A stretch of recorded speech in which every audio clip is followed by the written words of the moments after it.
It's the Derrick White episode, and just in time with the Marcus Smart trade. He's going to have a lot on his plate. How's he going to handle it? What did he do last season that made the Celtics think he can handle it? It's all right now on the Locked On Celtics podcast. Be ever ready. Recognize the city of champs. Boston, baby, we do what you can't. Locked on number 18, Tatum and Brown, J-team, step back. We gon' wet that and slay teams. Of course, the Celtics, who else could it be? Screaming like KG with the Larry O.B. Karalis above average, assessing the team status. Best daily pod, no cap salary matching. Clutch like Bird the DJ, Heat John on replay. Prime time, dapping up the truth on the sideline. Raining J's, how it started, raising banners, how we finished. Locked on Celtics pod, home of the winners. B. Hey, welcome back to the Locked On Celtics podcast, right here in the Locked On Podcast Network, where it's your team every day. And I'm here for you every Monday through Friday with a free, fresh podcast dropped directly to your device. Sorry, Stitcher folks, Stitcher shutting down. So if that's your favorite podcasting app, you got to choose another one. The good thing is this show exists on all podcasting platforms. So go ahead and subscribe there. Hit the show up on YouTube. Let us know what you think about the show, about our topics, whatever. Hop into that comment section. Ring the bell to get notified when I drop a new video. I'm John Karalis. I used to play. Now I cover the Celtics for Boston Sports Journal. And today is the Derrick White episode that I've been talking. Hey, we're going to do a Derrick White episode. Well, finally we get around to it today. And to do that, to talk about Derrick White, let's bring in our guy, my guy, Tom _NBA. I would have been upset if I didn't get to be on the Derrick White episode.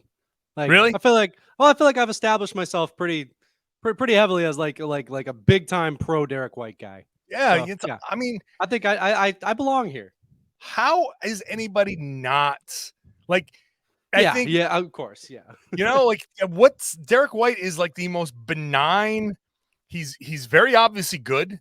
He hits shot. He does everything. Yeah. What can you maybe the worst thing you can say about him is like, he's boring. He's kind of like all he does is what he does, and like, but you can't even say that he's boring because he blocks shots. Not if you like hoops, man. If you like hoops, then you can't like Derrick White probably isn't your favorite player, but like he's fun to watch. Like it's like what's this guy like? He just finds all these little ways that it's like, hey, what's this guy gonna do next? What's this? What has he got up his sleeve? He's got tucked away in his headband. If Derrick White is your favorite player, then you, my friend, love hoops because yes, you do. He's like, and I am all in. I'm all in on Derrick White. I've been saying this past season, it was been great. We can just dive into this breakout season of his. This past season was an amazing one for him, and one that he kind of fell into because he comes over in the trade, has a little bit of a bumpy kind of entry into the world here in Boston. Everything goes down with Ime Udoka. Things change. Robert Williams gets hurt, and now all of a sudden it's like, well, new guy, new coach that is obviously more offensively focused than defense, and the guy that might start ahead of you that could change his mind is hurt. So White kind of slides into that starting lineup organically to start the season, and off he goes into very clearly the best season of his career. I think overall the efficiency numbers were great. His absolute best effective field goal percentage outside of a very short rookie season. His 3-point shooting was better than any other full season. Like he showed himself to be this ultimate kind of like, I almost kind of call him almost like a perfect basketball player that's not a star. Like there's like LeBron James is the perfect basketball player, obviously, but this guy, right. If you're crafting a role player, man, this guy does so much of everything. It's just great. You really can plug him into almost every role outside of the front court, and he can do it. I think it's interesting. Like this offseason, we're really starting to see like what the next iteration of the Celtics looks like, right? Where it's like, okay, so Brad has traded Marcus Smart. He's all in on Joe Mazzulla as the coach, it seems, right? I mean, like maybe he's brought in some assistant coaches, like just as like a contingency, but like, yeah, like he seems like he's all in on Joe Mazzulla, and some of those assistant coaches are an all in move as well. He's all in on Jaylen Brown and Jayson Tatum. He's all in on having these, your bigs have to have spacing, whether it's vertical for Rob Williams or horizontal for the other guys. Like, and he's also and then like the guards have to fill in the cracks, right? And Derrick White is the perfect guy for that. Like he just like every like the little seams in your roster where it's like, man, I like it'd be nice if we had like like a really good defender on the who could just like defend a couple of different positions. Derrick White's like, oh yeah, I can do that. Like it'd be really nice if we had another guard who could space the floor. Like, yeah, I can do that too. Sure, but oh man, we really need somebody who can get downhill this game and hit a couple of floaters. Like, yeah, okay, yeah, no problem. Sure, do that too. Like, he's great. He's really like it's perfect for this roster in a lot of ways, and I think we started to see that quite a bit last year. Today's show brought to you by PrizePicks. First-time users get a 100% instant deposit match up to $100 with the promo code LOCKEDON. It's PrizePicks.com, promo code LOCKEDON. Yeah, it's this.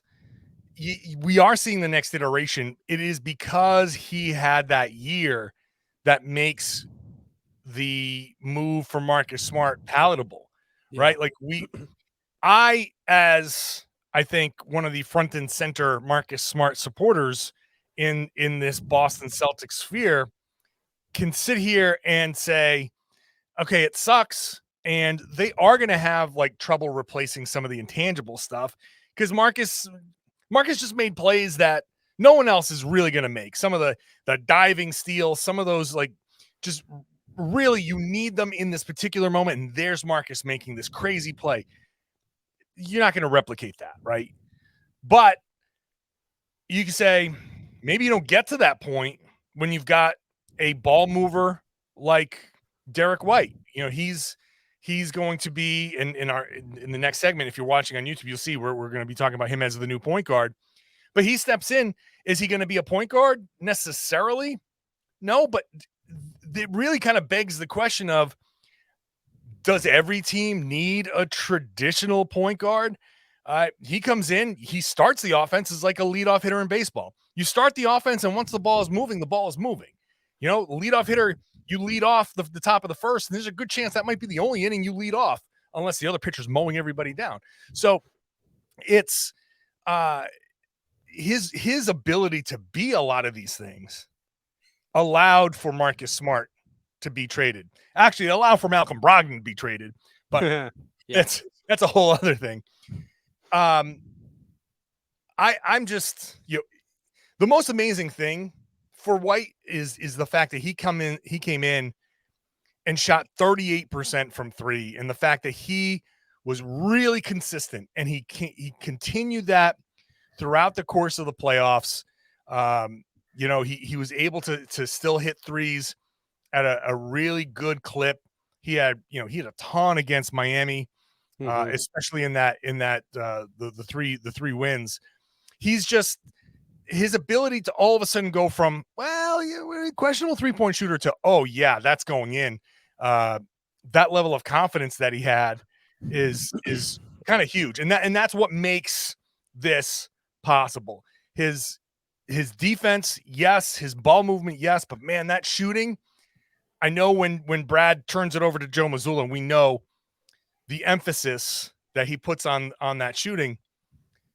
When you have that level of a shooter, that's what allows for that 0.5 basketball to be what it is. And you can throw him out there and drive and kick and rotate around, and wherever he is, he's going to catch and have an opportunity. Corner, above the break, top of the key, he has opportunities and close out on him, drive. Like you said, like he has all of these tools that made the retooling that you talked about possible. Yeah, absolutely. And I mean, look, like not for nothing, the guy had during the regular season, he had the best plus minus on the team. Like it's very clear like how much he contributes. You know, I mean, like plus minus, take it, leave it, whatever you want. But I mean, the Celtics best plus minus guy in the playoffs was Jayson Tatum. Like it's not like it's a nothing stat. And I think over the course of a season it means something. Exactly. Yeah, for sure. And I mean, certainly some of that is the lineups that he's in, but he's contributing positively to all these lineups. And I think that's, if you're the Celtics, like that's the thing that's what you need from guys who are not Jayson Tatum and Jaylen Brown. It's just like, hey, be a positive in your minutes, be a positive with these other guys, like play your role. And to your point, like he's like the perfect role player. Like he does a little bit of everything and helps out a little bit everywhere. So he now becomes the de facto point guard. He is the point guard now. And I mean, unless something changes, as of right now, at the end of June, as we're recording this, he becomes Boston's starting point guard. Can he handle that role? We're going to talk about that next. First, let's talk about PrizePicks. PrizePicks is daily fantasy made easy and done in a very fun way because it's just you against the projected numbers. It's not you against me. It's not you against Tom. It's not you against somebody with algorithms trying to figure out the best, the kind of game the system. You and you can play WNBA. You can play whatever sport you watch. There's a pretty strong chance PrizePicks is going to have players available. You pick 2 to 6 of those players. If you get it correct above or below the projection, you can win up to 25 times your money. So check it out. Entries can be made in 60 seconds or less. Safe, fast withdrawals, currently operational in over 30 states and Canada. So download the PrizePicks app or go to prizepicks.com, sign up, play daily fantasy sports. First-time users can get a 100% instant deposit match up to $100 with the promo code Locked On. You got to sign up and use that promo code Locked On. If you do that and you deposit up to $100, they will put that exact amount, up to $100, in your account. So use that promo code Locked On for that instant deposit match on the PrizePicks app or prizepicks.com. Thank you for making Locked On Celtics your first listen every day. Come back tomorrow. Tomorrow I'll dive into this new collective bargaining agreement, which is out. The new CBA is out. It's a 670-page document or so, where where teams are, teams are trying to kind of process that, and we'll see. We'll try to break it down. Tom, it's kind of wild that the new CBA comes in 2 days. They've been working off a 90-page document, and then 2 days before free agency, they say, here's basically 700 pages. Go. I like to imagine that that's Adam Silver being like, oh, you like tampering, do you? You like to tamper? Tamper now. What do you think of this? I can picture Mike Zarin, just the Celtics. What's his official title? Assistant GM or counsel? Officially, he's the team counsel. Yeah. He's got like 10 different titles, I think. He's the guy that basically his job is read the CBA, tell us how we can get around all this stuff. Tell us how not to get into trouble. And he basically keeps everything on the up and up and says, oh, by the way, here's a loophole. So that's going to be a fun job. I don't know if he's going to sleep between now and when free agency starts. Oh, that dude's got paper cuts all over his fingers right now. Oh my God. Everything. He's just sitting there with like just a coffee IV going straight in. Let's go, baby. Hit me with this document. But in the meantime, there will be no need for the CBA when it comes to. As an aside about Zarin, I love how he's always in a hurry. Like he's just always like, sometimes never. I don't think it always requires him to be in a hurry. Sometimes I think he likes being in a hurry. Yeah, no, he's a unique dude. He's a unique dude. Getting to know him a little bit now, it just makes reports years ago. I remember there was a stretch there where teams were like, they have requested to interview Mike Zarin for their open GM position. And now I know, like, he is the most absolute giant, ardent Celtics fan. He is not just like, oh, yeah, I work for the Celtics. He is just this gigantic Celtics fan. He wears the old school starter jacket during games. the fact that somebody thought if that you ever see someone booking it through TD Garden in an old school Celtics jacket, you might be looking at Mike Zarin. Yeah. It's funny to think like the Sixers were like, yeah, maybe you want to run our team. Like, yeah, into the ground, because that's how big of a Celtics fan I am. Come back and work for the Celtics and point and laugh at you. The ultimate mole. He would be the ultimate inside job. But yeah, we should all be so lucky in our career pursuits, man. And he is so good. He is so good at it. Yeah. It's funny. You like to bust his chops a little bit. All right. So Derrick White's now the point guard. And I started to talk about it a little bit earlier. Can he be the point guard? And I think this starts to challenge our notion of what a point guard is, what's necessary for a point guard, because he's not going to be the new generation of point guards where it's Dame and Steph and those guys, the elite scoring point guards who just happen to handle the ball. He's not going to be your traditional point guard because he's not just a pass first Rondo guy. Mm-hmm. He's kind of in between. And maybe on this team, I just think it's going to be interesting.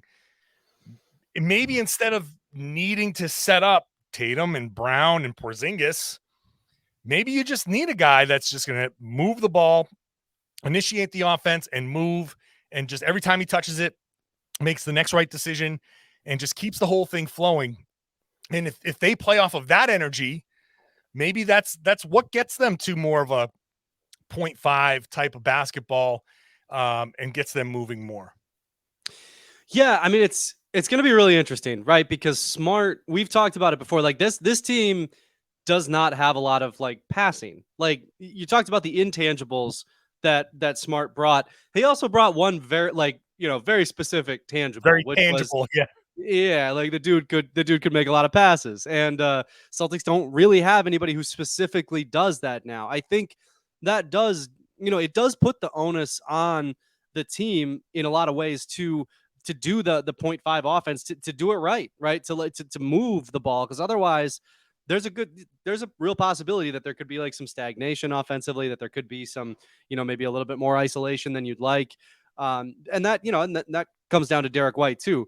I think that it's doable. I do think that a big thing, what does Jayson Tatum look like next year? He doesn't need to take like a giant leap, but I do think that it would help a lot if he took another step as a passer, right? Where he has to, like, and I think like the same thing is true of White. Like, you know what? He's a really talented player. I mean, I think we've seen that over and over. I think it's really important.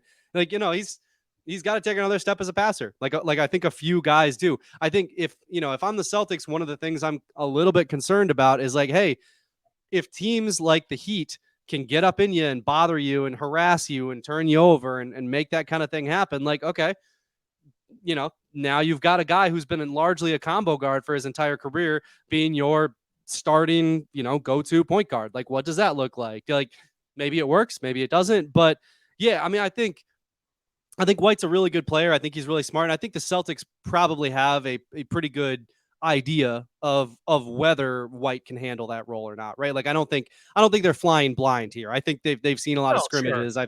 I think they've got a pretty good sense of like, okay, we think this is what Derrick White can do. We think that, maybe, I mean, maybe Peyton Pritchard does get a bigger role if they feel like he, can handle the ball a little bit more coming up, in certain situations. But I mean, I think that's a big thing to watch. Like, I think that like just kind of the pure bring the ball up. And look, the other thing I was going to say about Smart too, like he like loved to make passes, but then almost sometimes he likes to have the ball in his hands where it's like, maybe he had the ball in his hands just like half a second too long, or like, a second too long. And he was really trying to set up that one pass that he saw. But maybe the ball would have been a little bit better if it had just kind of flowed a little bit. Sure. Maybe the Celtics are just kind of thinking, hey, Derrick White's going to kind of make the offense flow in a way that, that could be beneficial. We saw in November what that looks like last year. Yeah. So yeah, I mean, it's going to be really interesting. But I do think that that's a big thing to keep an eye on. It's just passing, like a very fundamental part of NBA basketball. How's that going to look on this team? And right. And he's a good passer. right? Like, yes, absolutely. He's not your elite passer. Somebody on the Boston Sports Journal Q&A today asked me, like, if Nikola Jokic is your 10, your absolute 10 number, on a scale of 1 to 10 passer, what do the Celtics have on their team? Who's what numbers do they sit at? And I was like, oh, like compared to Jokic, I would have put Marcus Smart at like a 7, maybe 7 and change compared to Jokic. That seems high even to me. Yeah. I mean, I think Marcus is a really great passer. Like, I do too. I think Jokic is, generational. I mean, yeah, obviously, but yeah, Jokic is that elite, and Yeah. then you got to go down like a few steps to get to what Marcus was. Right. So now Marcus is gone. I think Rob has the potential to be the best passer out of that, but they just never use his passing the way I think they should. But after that, everybody else at best is Rob Jokic this year. Let's get into it. We'll save that for the Robert Williams podcast. I think basically everybody else is like a 5 or 6 compared to Jokic. A 6, like Tatum would be a 6. Sure. If maybe.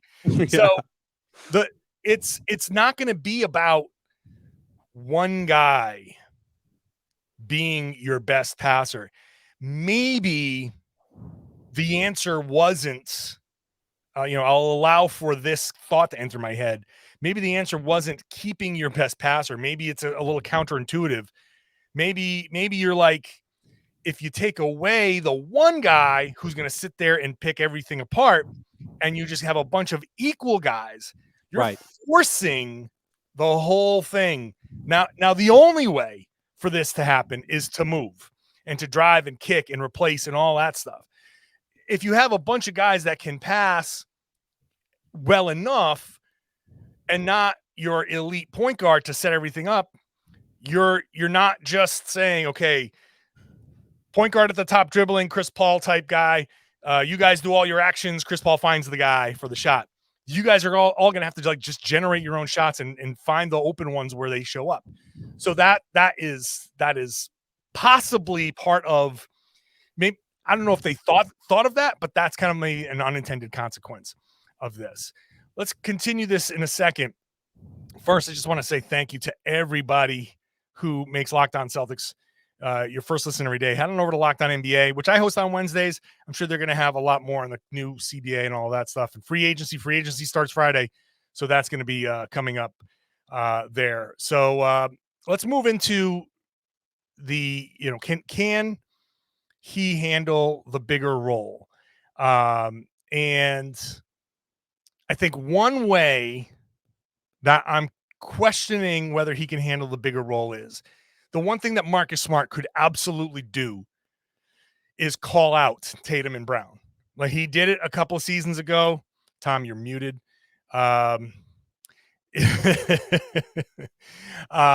He did a couple seasons ago, famously during the Ime Udoka year, where he said those guys need to be less selfish, and he was right. It caused some kind of back and forth, but he was right.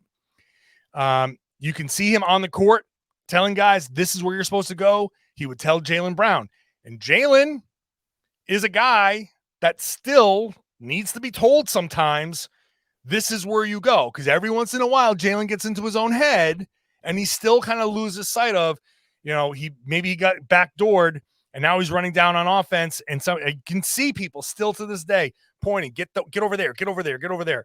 So Smart had that, first of all, cachet amongst the team to be like, hey, I don't care who you are. I've been here. You guys, this is how we got to do it. And then they would argue a little bit, but that's part of the process. And he had the knowledge. He had that, he's super, super smart. He is a high IQ basketball player. And so he knew things, how they're supposed to work, and he could call that out. White is a very smart basketball player as well, but he hasn't been here that long. It's a season and a half, basically. There are things that I don't know if he processes it in the same way that Smart does. And I don't know if he feels comfortable enough to be like on the court, hey, do this, do that. I feel like, they're good enough teammates where he might be able to just say something, but we'll see. Like, we'll see. Can he take control when he needs to take control out there? And that's part of handling the bigger role. Absolutely. I think that's part of handling. Again, I think this also comes back to, it's important now. Like, this is now Jayson Tatum's team, right? Like where before, yeah, I mean, like, Smart had been around forever. Smart could call people out. Like, okay, Tatum, like, here you go, man. Like, this is yours now. Like, you are the star. Like, because I also think, like, yeah, Derrick White, certainly he's the point guard. It would be nice to get a little bit of that from him too. But like, that just doesn't seem like it's his personality, right? Like, he's not a get in your face kind of guy. Yeah. Like, he's a, I don't think he's like timid or anything like that, but he's just, doesn't seem like a mild mannered. Doesn't seem like a guy who's going to call out Jaylen Brown. So, I mean, like, that, that kind of stuff, like, has to come down to somebody, right? Like, is that going to be Joe Mazzulla? Is that going to be, is that going to be Al Horford? Like, does Al Horford take on a bigger role in that way? Like, very possibly, I think. Is Al Horford going to be the Udonis Haslem of the Celtics? Like, that would be amazing. It kind of would. Which would mean Al Horford would be throwing things onto the floor, like slapping the Theraguns onto the floor. Like, come on, man, let's do it. I love it. But yeah, I mean, like, I do think, like, some of this is, certainly some of it comes down to Derrick White. Like, hey, this is your opportunity. Like, be a starting point guard in the NBA, like, all the stuff that comes with that. But then also, I do think, like, again, we're kind of talking about a situation where it would be really helpful for the Celtics if everybody kind of took a step up in that regard, like, and everybody kind of took the appropriate step up in regards to your role in that regard, if that makes sense. And look, I also understand that every point that we're making, there is a counterpoint to be made. And maybe the counterpoint to what I was saying is, what if Derrick White can kind of less call out Jaylen and Jayson and more say, hey, I think you were supposed to go here, and maybe do it in a less confrontational way than Marcus. Like, Marcus is very direct. Hey, you're supposed to go here, man. Come on.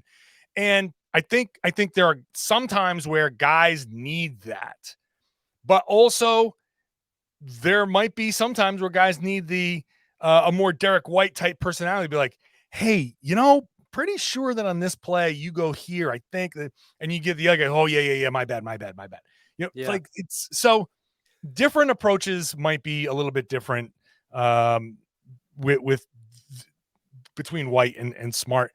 I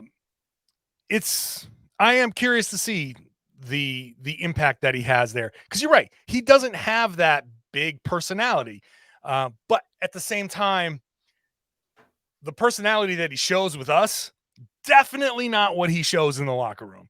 You can see, even pregame, it's funny, he knows we're there, but you can see the way he talks to his teammates. It's much different than when he gets to, in front of a microphone with us, and it's very, just trying to do my best. Like, in the mean, you can hear him chirping, like actually speaking like a normal person, versus like that very, he does turn a little timid when he's talking to the media. He's like, he does not seem to like it much. He does not. He does not like talking. I don't think he likes being in front of the cameras.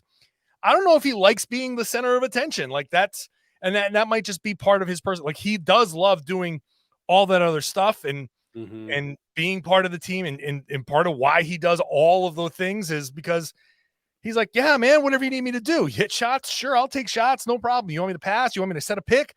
Yeah, whatever. I'll take a charge, whatever. So that I'm always super, super confident in a player like that. And I think, can you give him, what did he play last year as far as minutes? 28.3 minutes per game. Can you give him 35 minutes per game and have him handle that? We'll see. It's also, he's never played more than 30 minutes a game. Actually, that was only in He was only playing 30 minutes a game the season that he was traded from San Antonio to Boston. He's never played more than that. Yeah. He was very durable last year, 82 games, all 82, right? That was one of the talking points. Can he, now he is a slight build. He's not the biggest dude. And that was part of, the question against Miami. Jimmy Butler could bully him. Right. Is he going to be able to handle this bigger role against all of the guards that he's going to face? Are bigger guards going to be able to bully him defensively? Is he going to be able to handle that? And is he going to play 82 games at 30 plus minutes a game? Because if you're the starter, you're playing 32 to 35 minutes a game, especially when the point guard depth chart right now is White, Brogdon, Pritchard. And I don't even know how long that's going to be the depth chart, but Pritchard is not, he's good. And if he gets that third guard role, he'll be fine, but you can't play him every game. He has his own limitations. That's just how it is. Sorry, Peyton. White is going to have to play an extra 6, 7, 8 minutes a game here. Yeah. And he's never done that. Can he be durable enough at his size in the starting role, doing all the things that he's going to need to do? Can he come out of that season? I know there's no answer to that right now, but that's one of the questions coming out of this. Can he physically handle the bigger role? Also, not for nothing, what happened in the playoffs? Like, he wasn't as, he had his moments, right? But I mean, like, he wasn't as good in the postseason. I mean, if you look at his, like, again, if you go back to his on-off, right, it's almost like a mirror image. He was like, I think it was 9.6 per cleaning the glass that he, points per 100 possessions better. I think that was better than, the Celtics baseline. And then it was like 9.3 worse in the postseason. Like, he was on some lineups that struggled in the playoffs. Like, I curious what happened there too. So yeah, like that, and that was on everybody. Of course. But yeah, again, like all those plus minus numbers are on everybody. But again, it's like, okay, so if we're going to give him credit for being, the top on off guy in the regular season, it's like, okay, what were you not giving to those lineups that like, I think this, he was really, really good last year. I'm a huge believer in Derrick White. I think he's going to do well in this, but I do like, this is not without questions. And that's the risk you run if you're Brad Stevens, when you make like a tectonic shifting move like this. Like, there's going to be big questions. And that's, I think, White is no exception. He's a really good player who's stepping into a completely new role. Yeah. It's going to be the biggest role of his career because he's now the starting point guard on a team contending for a championship. There are a handful of teams that can legitimately win this title this coming season. Boston is in that mix. Go ahead. No, I was just going to say, and the level of like how consequential it is that they do well this year, it's like hard to overstate.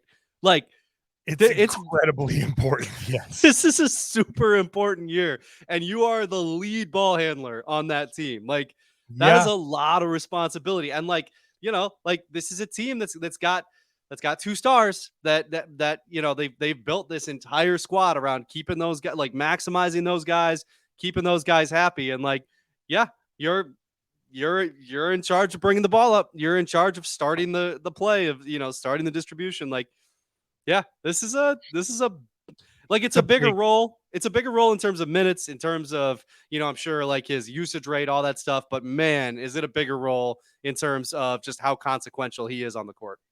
He moves up the chart on, when the other team is putting their game plan together against Boston. Yep. He moves up the chart. And it's fair to question, because we've never seen a season like this from him before. It is fair to question. Well, you had these other guys that were ahead of you. Smart has the ball, and he's up there on the game plan because they want to find ways to let Smart shoot. So there's going to be a way for in moving forward. These teams are going to game plan and say, okay, White's usage is going to go up. He's going to be the point of attack. Let's hit him with as many picks as possible. That if I'm coaching against him, I'm gonna be like, you know what? Let's take an illegal screen. Let's just take the turnover and just cream him and set the tone right away that, okay, little man, you know, you want to come out here and play physical? Let's play physical. And remember, Ime specifically said, we're trying to get him to play more physical basketball. Yeah. He hasn't been a physical basketball player because he doesn't have the build to be that guy. And that Smart had that. Smart is a tank.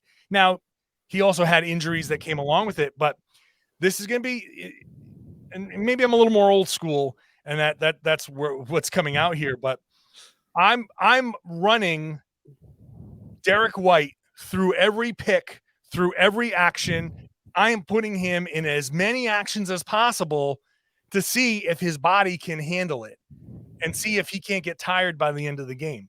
And that's going to be, I think, one of his biggest tests. It definitely will. You want to feel a little bit better about it? Sure. I mean, like, Celtics fans should feel good about it anyway because Derrick White's good. But Derrick White, Jaylen Brown, Jayson Tatum, Al Horford, Rob Williams, right? Yeah. Reasonable chance that that's the starting lineup next year. Like you'd probably, if you were handicapping it right now, it's a lineup that's going to be out there. Yeah, I mean, Porzingis. Maybe you flip Horford for Porzingis, but yeah, sure. That group outscored opponents by. Do you want to take a stab at how much per 100 possessions that group outscored opponents? I'm gonna say, I mean, just judging by I'm gonna say 18 points. 45.1 points per 100 possessions. So, you know, they might be okay. They might be okay. Yeah. Look, I will say I completely believe in Derrick White and his ability to handle this. But when you think about it and dissect it, yeah. And this is what we do, right? It's June. We're doing an entire 35 minutes here just on Derrick White being the point guard and all that. You got to bring up the other side of it. And there is the other. It's not always going to go perfectly. And we've seen some of the weaknesses. We've seen him get bullied sometimes. And what do the Celtics do in that point? Do they just go to Brogdon? Is there a new guy that comes in that helps in that regard? Does Jayson Tatum become the lead ball handler? And you lean more into that versus get away from that. Then there's going to be a lot of ripple effects here. So, definitely. But I do the ultimate at the end of the day, Derrick, I'm cool with Derrick White in this role. As much as I'm a Marcus Smart guy, I'm cool with Derrick White in this role. And considering the return and considering Derrick White's emergence and all that stuff, it's why even I can say that trade made sense. There's a lot to figure out. I'm still not 100% sure how the actual application is going to match what I see on paper, but it does make me feel better about this team knowing okay, Derrick White's actually pretty good. So I feel comfortable with him there. Definitely. Yeah. And I think, I know we're wrapping up, but the other thing I was gonna say too, is just the other thing about other teams kind of focusing on him, right, is they also have Kristaps Porzingis now. So it's there's a lot of people to focus on in this Celtics roster. This is there's some firepower here. Absolutely. I was about to have some of the going to play you off to some background music. I should have kept that point going a little bit longer so you could have played the background. Okay, thank you, Tom Westerholm, everybody. Appreciate you, man. Okay, thanks, Tom. Oh, I thought you were actually playing me off. What is this? I am playing you off, and then I just I botched the whole thing. Just botched job. Thanks for listening, everybody. I really hope you have enjoyed this podcast. I will try to get the new CBA. I'm not going to get it digested. I'm going to try to get a guest on that can do that because I'm going to get 4 pages into it and be like, I'm done. I'm out. But we will try to figure it out, see if there's anything new, try to get that to you tomorrow. So make sure you're subscribed. It's going to be a wild one. Subscribe, whatever podcasting app you love to use, except Stitcher, because that's shutting down. Sorry, Stitcher users. You're going to have to figure out something else. But the show is everywhere. It's also on YouTube. ring the bell, get notified when the video drops. And I would love it if you shared the podcast. Tell your friends, tell everybody. They should be listening to and watching the Locked On Celtics podcast right here in the Locked On Podcast Network. Your team every day.